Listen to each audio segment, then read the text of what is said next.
Bienvenidas y bienvenidos una semana más a mi canal. Esto es Atrapado en Comala, yo soy Jorge y hoy vengo con un especial Halloween porque os voy a hablar de las últimas novelas de terror que he leído hasta que ha llegado el mes de octubre, que durante este mes pues estoy leyendo esencialmente novelas de terror, pero de mis lecturas actuales pues os hablaré en el vídeo que suba hablando del resumen de mis lecturas de octubre.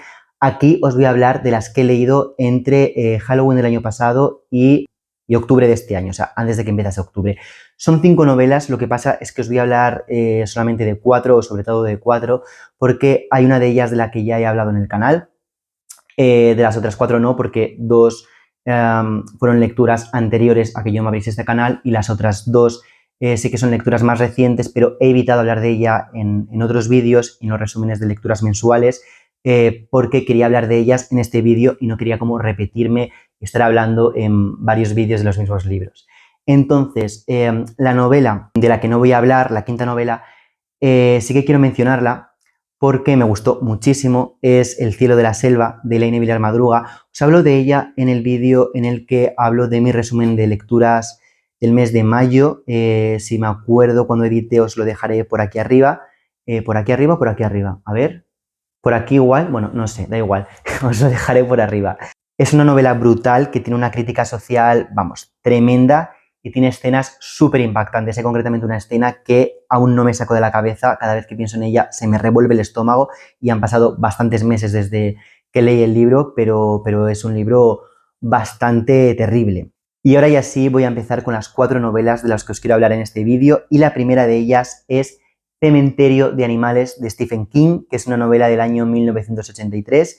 Es la primera obra de Stephen King que he leído y la única hasta el momento. Yo leí esta novela porque una vez escuché en una entrevista de Mariana Enríquez que ella contaba que esta es la novela que más terror le ha causado en toda su vida. O sea, ella cuenta que leyó el libro siendo bastante pequeña y que lo leyó porque un tío suyo, que bueno, sabía que le gustaba leer a Mariana, pues se lo compró porque vio que en la cubierta, en la imagen de cubierta, pues aparecía un gatito. No se dio cuenta de que detrás del gatito aparecía un hombre arrastrando lo que claramente era un cadáver. Entonces, bueno, pues no se dio cuenta de que era una novela de terror. Entonces, pues se lo regaló pensando que como había un gatito, pues sería un libro apropiado para una niña pequeña.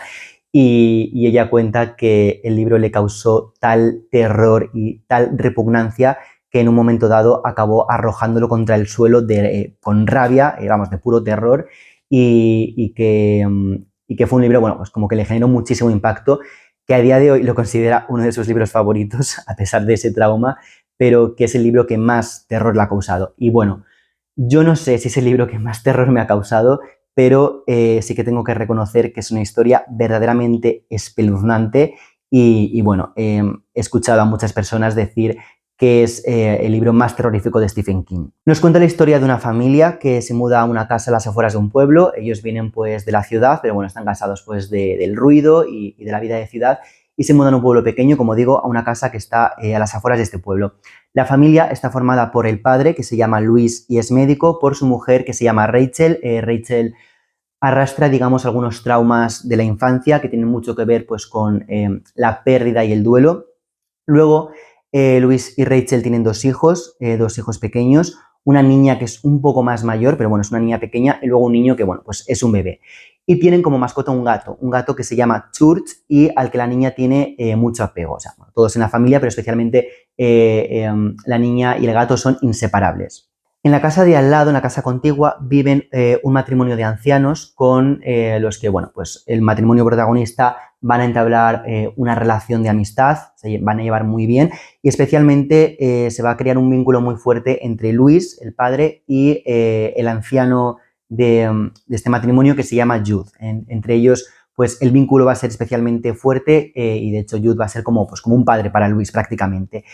Y de hecho por Jude, Luis va a descubrir, va a conocer el cementerio de mascotas que hay pues muy cerca de su casa. O sea, recordemos que ellos viven a las afueras del pueblo, enfrente de la casa hay una carretera y luego continúa un camino y siguiendo ese camino se llega a un cementerio de mascotas donde pues las personas de ese pueblo llevan enterrando a sus mascotas durante muchísimos años. Sucede que en una ocasión en la que Rachel pues ha tenido que salir del pueblo, no recuerdo por qué, pero bueno, ha tenido que irse de viaje, se ha llevado con ella, no sé si solamente a la niña o a los dos hijos, no recuerdo ahora exactamente, pero bueno, se lleva al menos a la niña y bueno, y dejan a Luis que cuide a Church, al gato, pues sucede que el gato se escapa de casa y cruza la carretera, que la carretera que está enfrente de la casa es una carretera en la que pasan muchísimos coches, muchísimos camiones y de hecho ya han advertido a Luis que tenga cuidado con el gato, que no se les escape porque en esa carretera ha habido muchísimos atropellos. Bueno, pues efectivamente el gato cruza la carretera y un camión lo atropella y, bueno, lo mata. Entonces Luis va a enterrar a Church en un terreno, una especie de terreno sagrado que hay un poco más allá del cementerio de animales, ¿vale? En otro cementerio más antiguo todavía, que, bueno, circulan en el pueblo leyendas sobre ese terreno, sobre ese cementerio, que dicen que esa tierra tiene como el poder de resucitar a los muertos y todo lo que entierres allí, ya sea un animal o una persona, pues va a volver a la vida. Vale, Luis no sabe nada sobre esto, o sea, él acaba de llegar al pueblo, es un recién llegado, pero es Youth, es el anciano, quien le conduce allí. Él sí que sabe cosas, recordemos que, bueno, pues lleva toda su vida viviendo en el pueblo, entonces no le lleva allí porque sí, él sabe qué es lo que puede pasar, y Luis entierra allí a Church, al gato, y como os podéis imaginar, evidentemente, el gato, pues al día siguiente regresa a la casa como si no hubiese pasado absolutamente nada. De hecho, no hay ningún rastro ni ninguna señal del accidente tan bestial que sufrió, porque fue un accidente que, bueno, destrozó al gato por completo y no parece un gato que haya sido atropellado. Anda perfectamente, en fin. Es el mismo gato, pero al mismo tiempo no es el mismo gato. Es decir, ha cambiado, su mirada ha cambiado y su comportamiento también ha cambiado, porque ya no es un gato dócil, no es el gato dócil que había sido siempre, sino que se muestra bastante arisco, incluso un poco agresivo. Y bueno, aquí voy a dejar el argumento porque yo creo que ya cualquier cosa que diga más allá de esto, pues entra en el terreno de los spoilers. Hasta aquí todo lo que he contado suele aparecer, bueno, aparece en la sinopsis de la contracubierta, con lo cual no hay ningún spoiler, ¿vale? Pero el argumento lo voy a dejar aquí. Lo que sí que quiero decir es que una de las cosas que más me ha gustado de esta novela es cómo Stephen King construye la tensión narrativa. O sea, cómo esa tensión narrativa va en aumento de una manera perfecta. O sea, cómo va increciendo poco a poco hasta que llega a una escena que es como la escena cumbre o, sí, el punto cumbre de la narración, que es una escena absolutamente insoportable de leer, es súper espeluznante, o sea, lo pasé fatal leyendo esa escena, de hecho me costó bastante leerla, pero es increíble cómo todo eso se va construyendo poco a poco hasta que llegas ahí y ahí el ambiente es absolutamente insoportable, no se puede respirar, es, bueno, horrible. Y también me gustó mucho cómo el terror nunca es gratuito, ¿no? Sino que, al menos en esta novela, pues Stephen King utiliza el terror como una herramienta para hablar de otros temas, bueno, concretamente en esta novela, de lo que habla fundamentalmente es de la pérdida de un ser querido, vaya, del duelo, ¿no? Asociado a esa pérdida y de cómo, bueno, del rechazo, ¿no? Del rechazo hacia la muerte, más que el rechazo, la negación, de qué es lo, o sea, qué haríamos por conseguir que vuelva a la vida una persona que queremos y que nos ha dejado y pues un poco dónde están los límites morales. Es en esencia sobre lo que trata este libro que, bueno, me gustó mucho, la verdad. Es, ya digo, lo primero de Stephen King que leo. Ha pasado un año desde que leí este libro y aún no he repetido con el autor. Tengo pensado hacerlo, aunque ya no va a ser este mes de octubre, será más adelante. Quería preguntaros con qué novela de Stephen King me recomendaríais continuar, porque sí que es verdad que en otro vídeo que subí con mi TBR de lecturas para el mes de octubre, ¿no? Con un poco los libros que quería leer en el mes de octubre, pues ahí yo pedía recomendaciones de novelas sobre zombies y muchos me recomendasteis Cell, creo que se llama así, de Stephen King. Entonces, bueno, no sé si continuar por esa o si tenéis otras sugerencias de cualquier otra temática, pero que sean de Stephen King, pues dejadmelo en los comentarios que os leo. Otra novela que también leí el año pasado, como por octubre, noviembre más o menos, fue El exorcismo de mi mejor amiga, de Gadri Hendrix. Es una novela del año 2016, aunque España ha llegado unos cuantos años más tarde, creo que como 2022 más o menos. También es la primera novela de este autor que leo, de Gadri Hendrix. Yo tenía pendiente otra que se llama algo así como El Club de Lectura para Matar a Vampiros. No es exactamente así porque el título es más largo, pero bueno, os lo dejaré por aquí. Y al final, bueno, me decidí por esta básicamente por un único motivo, y es esta preciosidad de cubierta. O sea, bueno, me parece impresionante, que es así como que emula una película de terror ochentera en VHS, y bueno, los colores y todo me parece espectacular. Me encanta la estética de los 80 y yo vi esta cubierta y necesité comprarme este libro, o sea, vamos, sin ninguna duda. La novela evidentemente se ambienta en los años 80 y nos cuenta la historia de dos amigas que se llaman Abby y Gretchen, que bueno, son amigas desde la infancia, desde que son muy pequeñas, porque bueno, cuando van al colegio y son muy pequeñas, pues Abby invita a su fiesta de cumpleaños a toda la clase, pero no aparece nadie excepto Gretchen. Entonces, a partir de ahí, pues forjan un vínculo que se va fortaleciendo más y más con el paso de los años. Y actualmente, pues están en el instituto, tienen 16 años y, bueno, forman un grupo de amigas con otras dos chicas, un grupo de 4 amigas. Y una noche, esas 4 amigas están de fiesta en casa de una de ellas, no recuerdo exactamente de quién ahora mismo, y deciden probar el LSD. Un rato después de esto, pues Gretchen desaparece, son incapaces de encontrarla y no la localizan hasta el día siguiente, que Gretchen aparece en medio de un bosque, está bastante aturdida, desorientada, bueno, bastante desubicada y desnuda, además, aparece desnuda. Y a partir de esa noche, Gretchen cambia por completo, cambia mucho su comportamiento, empieza a estar siempre de mal humor, súper irritable. Su relación con Abby comienza a enfriarse bastante y, de hecho, cuanto más Abby intenta acercarse a ella, más se preocupa por ella, Gretchen más se aleja e incluso mete a Abby en líos para que Abby se aleje de Gretchen todo lo posible. Aún así, vemos como Abby va a mantenerse fiel a su amiga y va a intentar seguir preocupándose por ella dentro de sus posibilidades.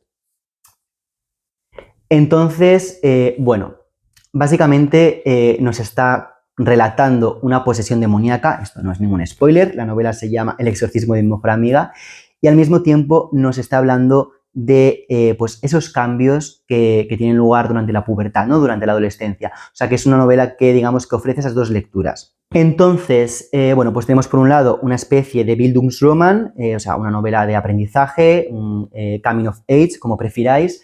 Tenemos también una novela de terror, concretamente de temática, pues, de posesiones demoníacas.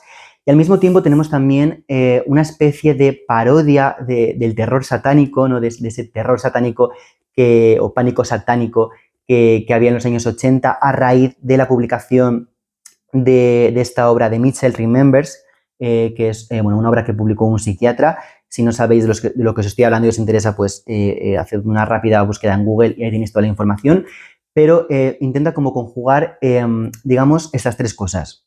Para mí, esta mezcla sale regular, porque, a ver, como Bildungsroman puede ser que más o menos sé que funcione. De hecho, a mí lo que más me gustó fue la amistad entre Gretchen y Abby, y sobre todo una historia de amistad.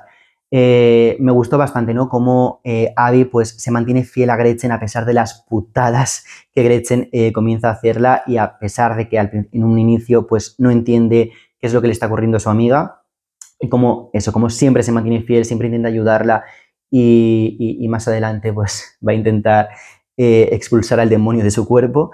Esto me gustó bastante, pero a pesar de ello, luego también había puntos en la historia que me flojeaban. Creo que hay cosas que no se terminan de resolver, hay muchos puntos en los que la acción decae demasiado.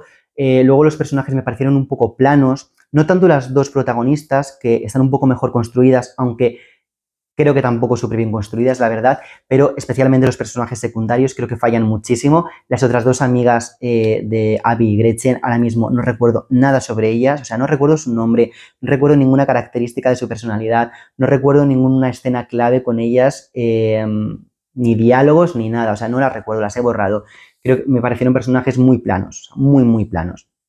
Luego, como novela de terror, ya creo que falla bastante más. O sea, de hecho, creo que no funciona en absoluto, al menos a mí me lo parece. porque no recuerdo tampoco ninguna escena especialmente aterradora, ni memorable, ni que me haya dejado huella. O sea, no recuerdo ni siquiera la escena del exorcismo, que obviamente hay una escena del exorcismo, insisto que no es un spoiler. Es que no recuerdo nada. O sea, igual es un problema mío de memoria porque solamente hace un año que leí esta novela, pero en cuanto al terror, sé que no me asustó nada, que ni siquiera me inquietó, o sea, me dejó bastante indiferente, me decepcionó mucho como novela de terror, me decepcionó mucho y además es que lo he olvidado todo, entonces yo creo que como novela de terror no funciona. Y luego, como parodia, para mí tampoco funciona, como parodia de este pánico satánico, tampoco para empezar, porque a mí no me resultó divertida, esto igual ya es un tema mío de mi humor que no conecta con esta novela. Sí que entiendo, o sea, sí que entendí que había momentos en los que pretendía ser divertida, a mí no me lo resultó. Y luego además creo que como parodia se toma demasiado en serio a sí misma, lo cual es necesario tomarse en serio a sí misma si pretende ser al mismo tiempo una novela de terror, pero claro, es que igual ese equilibrio entre intentar ser una parodia y una novela de terror seria al mismo tiempo, creo que es pues igual un equilibrio muy difícil de conseguir. Yo creo que aquí falla, yo diría que estrepitosamente y que no lo consigue. En mi opinión, es una novela de la que yo he escuchado bastantes buenas críticas, o sea que en general a la gente le ha gustado, pero a mí sinceramente no.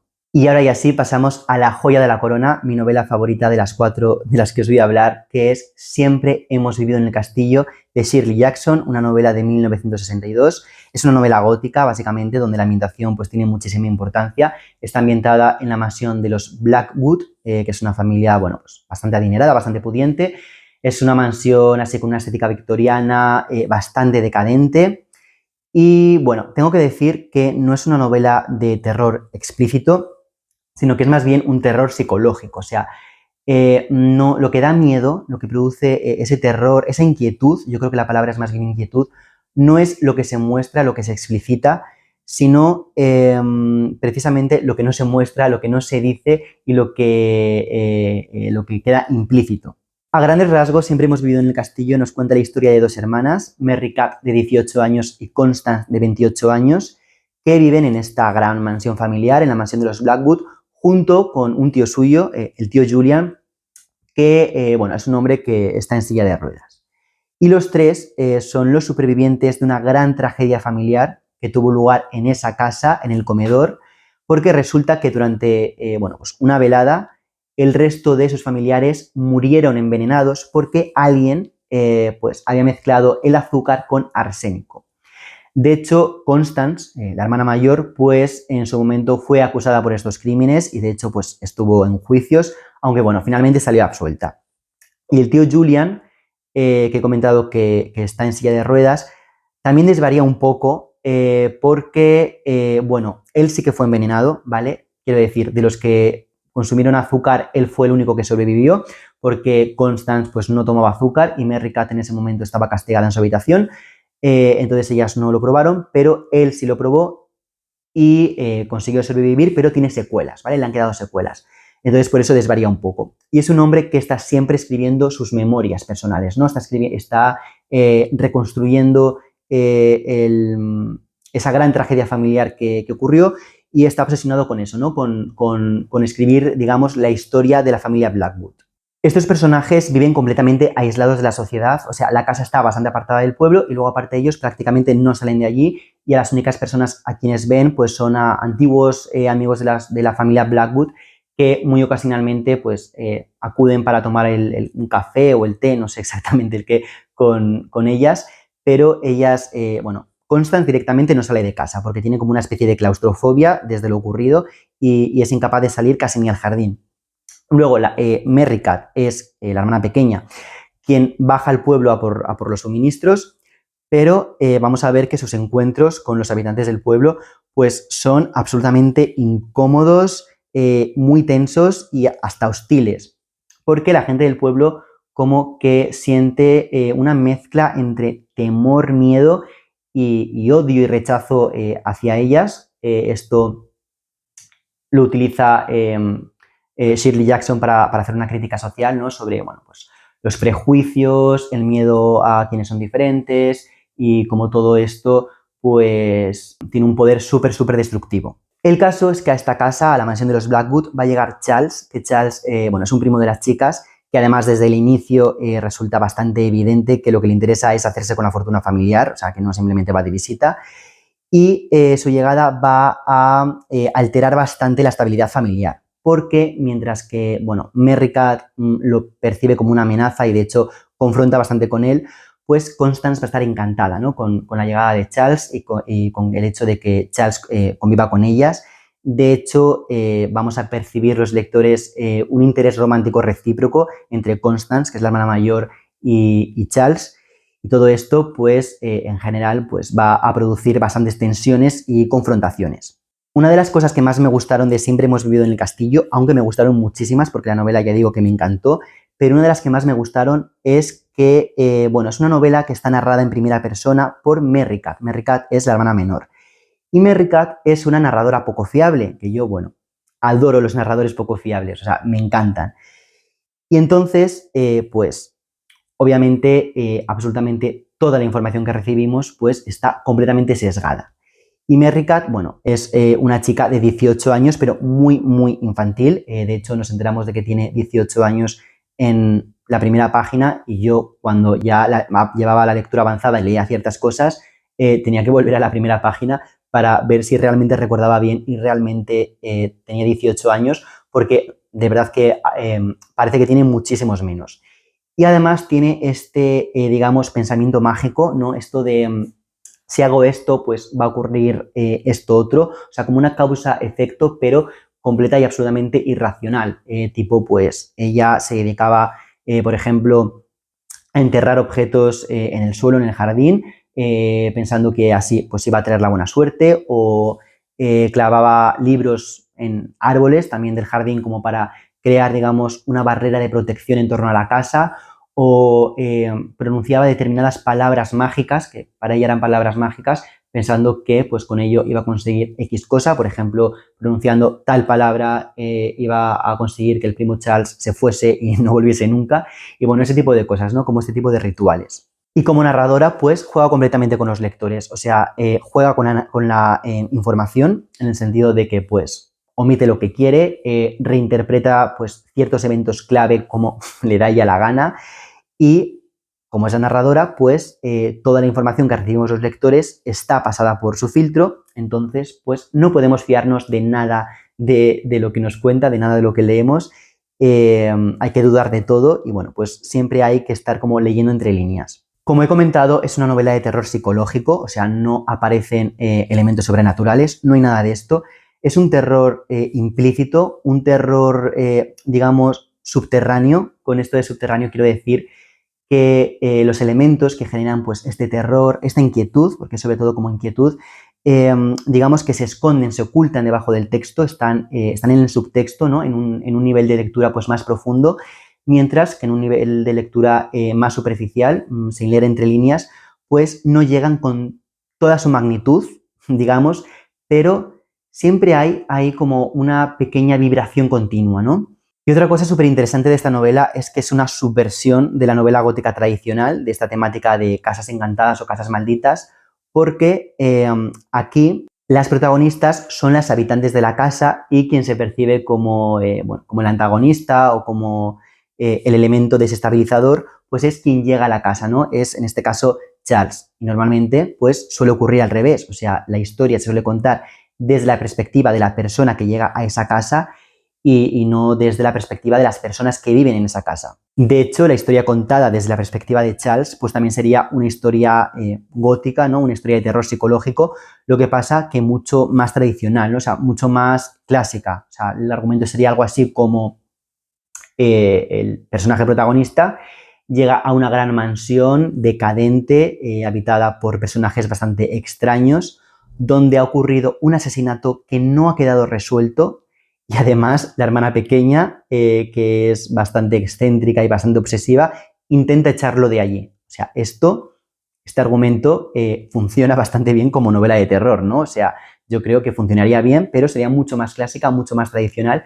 Y a mí esta vuelta de tuerca, ¿no? a la novela gótica de Casas Encantadas, pues me ha parecido súper interesante. Y es una novela súper simbolista en la que Shirley Jackson nos está hablando de un montón de temas, como por ejemplo pues de la locura, del aislamiento, de las supersticiones, no sé cómo llamarlo, digamos, del terror colectivo, también del origen de las leyendas, o sea, de un montón de temas. A mí es una novela que me ha gustado muchísimo, que recomiendo un montón, o sea, obviamente recomiendo muchísimo, así que si no habéis leído Siempre hemos vivido en el castillo, pues yo creo que es como la gran recomendación de este vídeo. Y la última novela de la que os quiero hablar en este vídeo es Mandíbula, que es una novela de la escritora ecuatoriana Mónica Ojeda, es del año 2018. Muy recientemente en un vídeo os hablé de Nefando, que es como la otra gran novela de terror de Mónica Ojeda, y ahora pues le toca el turno a Mandíbula, ¿vale? Bien, Mandíbula arranca con una chica que despierta maniatada, está en un lugar que no reconoce, está en una casa en la que no ha estado nunca,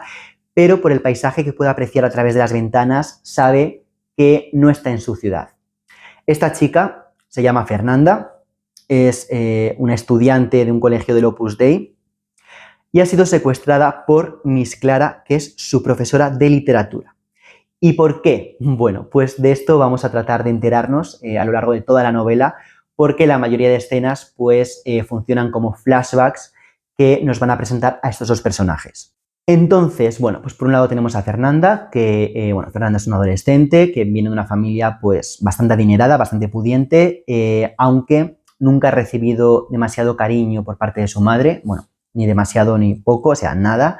Luego su padre también ha sido una figura como bastante ausente, porque trabajaba mucho, siempre estaba ocupado, bueno, en fin, que ha crecido más bien sin cariño de sus padres. Y además de pequeña hizo algo que no voy a contar qué es, tendréis que leerlo si queréis descubrirlo, pero debido a eso, pues acude de seguido a un psicoanalista, ¿vale? Bueno, que además las escenas con el psicoanalista son bastante curiosas. Lo voy a dejar ahí. Y luego, por otro lado, tenemos al personaje de Miss Clara, la profesora de literatura o de lengua y literatura de este colegio del Opus Dei, que es una mujer, creo recordar que, vamos, creo que bastante joven, o a mí me dio la impresión de que era joven, no sé si se dice en algún momento, pero creo que es una mujer joven, que está completa y absolutamente obsesionada con su madre. Su madre también era profesora o maestra, ya falleció, y digamos que Miss Clara intenta vestir con su ropa exactamente igual que vestía ella. También pasó mucho tiempo estudiando sus gestos para imitarlos, está continuamente practicando para imitar sus gestos y para ser pues prácticamente un doble de su madre, por decirlo así. Luego, aparte, Miss Clara es una mujer que tiene problemas de ansiedad bastante graves, bueno, aparecieron a raíz de una experiencia bastante desagradable que tuvo en su antiguo colegio en el que trabajaba como profesora con dos alumnas, ¿vale? Tuvo, bueno, pues una experiencia, ya digo, bastante desagradable que se ha acabado convirtiendo como una especie de trauma. Y bueno, Fernanda forma parte de un grupo de amigas, que son unas cuantas chicas, o sea, hay bastantes personajes femeninos, de hecho casi todos los personajes de esta novela son femeninos, pero bueno, Fernanda forma parte de un grupo de amigas que digamos que son como las guays de la clase, ¿vale? Estas chicas realmente forman como una especie de hermandad, se reúnen en un edificio abandonado donde pues realizan una serie de retos que son entre extraños, perturbadores, peligrosos algunos, en fin. También rinden culto a un dios blanco, sobre esto prefiero no profundizar, pero rinden culto a un dios blanco. Y la líder de este grupo de chicas, de esta hermandad, es Annelies, creo que se llamaba así, Annelies, que, bueno, es una verdadera tirana y todas las chicas pues la respetan y en el fondo pues la temen. De hecho, Annelies pues lo sabe obviamente y se aprovecha de ello.